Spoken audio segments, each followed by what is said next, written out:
за цел тој джез вечер свой папа Дип.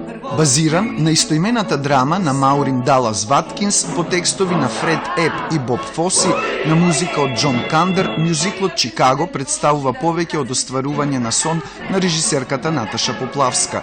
Како што вели таа, од 2006 година сакала на домашната сцена да го постави овој прочуен бродвејски мюзикл. Како да си ја оствари не само својот сон и веројатно мисијата зашто сум воопшто во театарскиот свет. Се радувам што публиката е тука со нас, дека ужива, се чувствува како да е дел од мюзиклот, како да се внатре, вовлечени во приказната, реагираат на секој сонг, на секоја реплика искажана во текот на представата. Првите 4 изведби на Чикаго во МНТ ги видоа околу 2000 гледачи, дополнува Поплавска.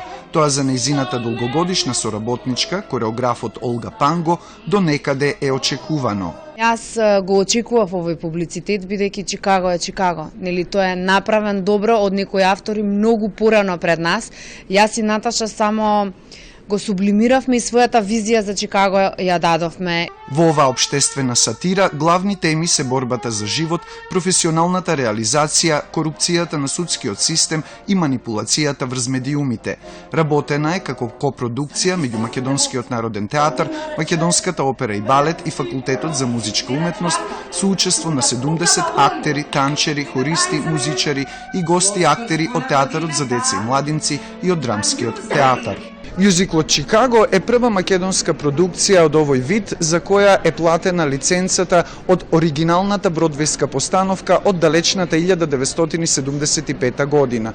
На тој начин, креативниот тим, како што беше речено на пресот по повод премиерата, имал слобода за собствен израз, но при тоа задржани се автентичните кетвок движења кои ги кореографирал Боб Фоси.